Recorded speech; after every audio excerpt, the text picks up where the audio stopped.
Ezra chapter 7 verses 12 to the end, 28. The heart of the king is in the Lord's hand. So throughout, it's God's hand that's working out his plan of redemption. Here, among the remnants is where God will reconstitute the new Israel coming forth in the rebuilt temple and the new city, Jerusalem. And throughout, there are elements and people that would thwart this plan. So if it does not happen, what will that be? See, it is through this remnant that God will eventually bring forth the Messiah. So we can see why the forces are so hell-bent on preventing this plan from happening. And we continue to read. So here is Ezra's letter from Artaxerxes. Understand that it's already 80 years since the Cyrus edict to allow them to return to Jerusalem. So even over those decades, as they struggled to rebuild first the temple, then eventually, well, at this time, the walls hasn't been built yet. And as God stirred the hearts of Cyrus to allow them to go back. And throughout, even though there were oppositions, but eventually they broke through those oppositions and continued to build the temple. And it was finally, through opposition and through their own inertia, when they say, well, maybe it's not the Lord's will to build the temple. Like so many of us, when we face opposition and we go home, we cower and say, well, possibly not God's will yet. So it's recorded, said it's not time for God's will to finish the temple. And guess what? God has just sent another two prophets, Haggai and Zechariah. And Haggai said to them, heck, I'm going to paraphrase. What are you doing? You go home. Well, we will do Haggai later. It's just 2 chapters. You go home to your pretty homes with ceilings. I guess at this moment, the ceiling on the temple was not completed. With ceilinged walls, ceiling homes, while the Lord's house is still in construction. Go up the mountain, bring the logs down, and finish the temple of the Lord, says Haggai. So I think we should remember that there are a few things in Scripture that we should always remember, so that when you're depressed or when you're tired and you don't want to pray or read the Bible or go to church or do anything, you just remember Haggai's word. Go up the mountain and bring the logs down and finish the house of the Lord. Go get off your tushy and get to work. I often tell myself that, that when times are tough at work or something, you face the greatest problems, you just encourage yourself or beat yourself up and say, get on with it, shut up and do it. So here, Ezra, the man Ezra, we have to really slowly dwell on him, this man of God. We don't give him enough credit. Other prophets takes precedence. Isaiah, of course, you can't blame Isaiah for stealing all the thunder, but Ezra. And throughout Ezra, it speaks of Ezra, chapter 7, verse 12. Artaxerxes, king of kings, unto Ezra, the priest, a scribe of the law of the God of heaven, perfect peace. And at such a time, see, a priest, a scribe of the law. Scribe is not just some copyist or something, but a copyist is incredible. What is copying? Well, there's no printing press. Everything is copied. So how do you copy it? That you do not leave out any jot or thing.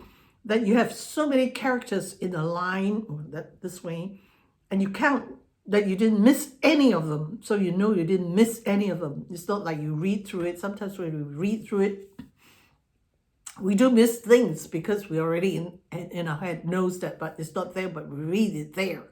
So, but here is, oftentimes they don't read it. It's not, but they count the number of characters in each line. If you've have enough, the same number of characters, then you know you've copied correctly. So he was, well, a scribe here, it means much more than that. He's well versed in the Torah, the law of the God of heaven. What's that? The Torah, the 5 books of Moses, the Pentateuch. So, we think the law, then our mind goes to modern law. It's not modern law. The law here really means instructions on how to fulfill your covenant command from God. Say, this is the law, the Torah is a covenant document between God and mankind, given through Moses. I mean, it's here, if we've been in business or rented a house or bought a house and sold, there is a huge contract there that you must fulfill. Any breach of contract, I mean, the whole contract is null and void, and people could pressure you to fulfill it. So that's what the law is. And throughout this document, it says he's a scribe, he's a priest. It's just incredible. So Artaxerxes said, verse 13, I make a decree that they, of the people of Israel, of the priests and Levites in my realm, and those who of their own free will, to go up to Jerusalem. Say, go. Return. So here, in spite of the fact that sometimes Darius said, stop the work, then they found a letter from Cyrus. Yeah, Cyrus said it's okay, so they continue. And here we clearly see Artaxerxes allowing first Ezra to return, then Nehemiah to return. So this really is the Proverbs chapter 21, verse 2, where it says, the heart of the king is in the hands of the Lord. But even today, as we watch the politics of the day, we got to pray that the hearts of even pagan rulers, pagan politicians, is in the hand of the Lord. So 14, definitely it says Artaxerxes this letter is sent of the king and of his 7 counselors to inquire concerning Judah and Jerusalem, according to the law of my God, which is in thy hand. Here it mentions the king of kings. They always blow themselves up. I am the king of kings. And rightly so, because they conquered whole empires and then become kings over all the king of kings. And his 7 counselors. In the book of Esther, we read of the king, whoever the king was then, issuing orders, and he had 7 men. In Esther, it mentions the 7 men. So there are 7 counselors. It conforms to that. Esther is important because here in Iran, in Susa, the capital of the Persian Empire, there was wicked forces who wants to annihilate the Hebrew tribe, which means it will impede and stop the Messiah from appearing on this earth if the nation of Israel is destroyed. But God never allowed that.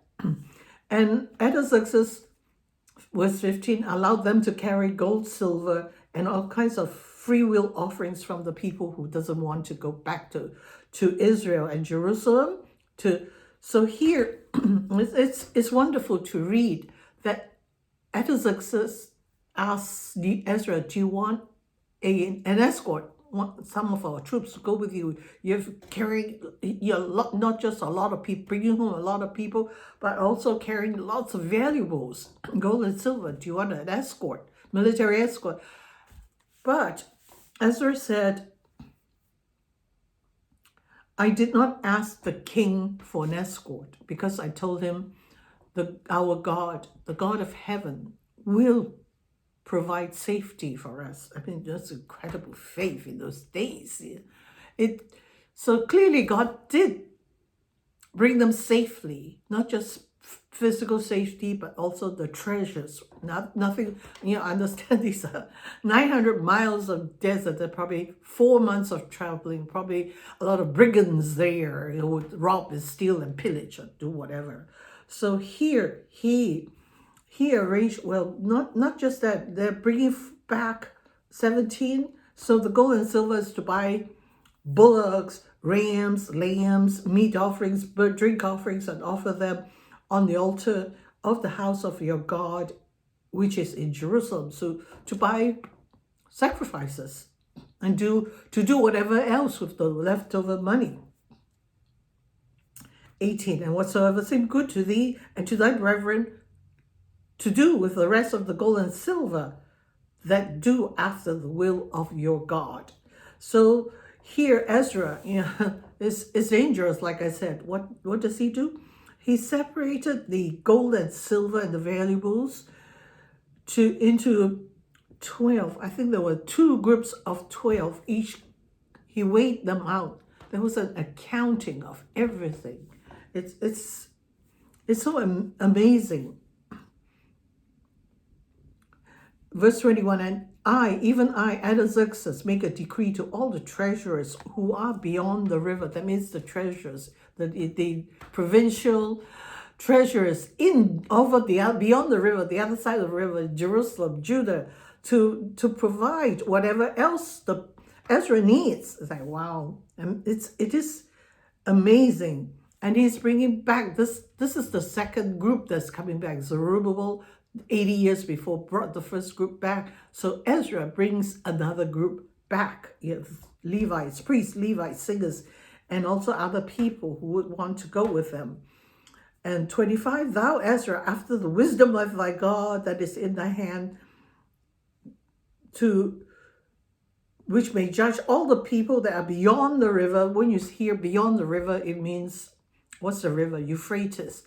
Persian capital is Susa on this side of the river. That side of the river is Jerusalem.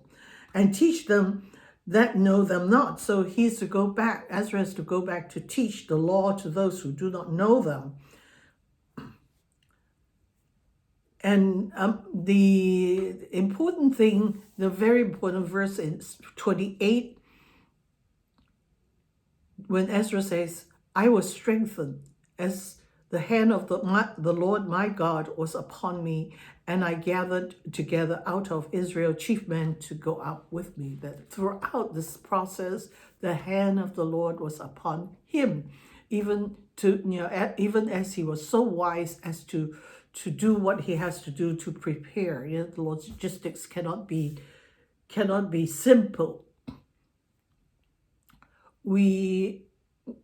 Most of the time we just read this and gloss over it, not knowing the complexity of the task and the anxiety, of being a leader and having such a responsibility. To be responsible for people. It's easy to be people, ragtag people, who are they? But to be concerned with so much gold and silver and not to, it takes great faith, and to refuse Artaxerxes' request that they have an armed military guard with them to go with them. But he says, my God, the God of Israel, will protect us and give us safe passage. Indeed, God did just that. So when they arrive after 4 months in Jerusalem, every piece of gold, every piece of silver was accounted for. Nothing was lost. It takes tremendous faith. But when Nehemiah came back, Nehemiah did have an armed escort with him. So it's not a template for life. Sometimes it depends on the situation, depends on the prophet. So we have to look at each case separately, but be always mindful that to do the work of the Lord takes tremendous courage and tremendous faith on God. On the hand of the Lord our God.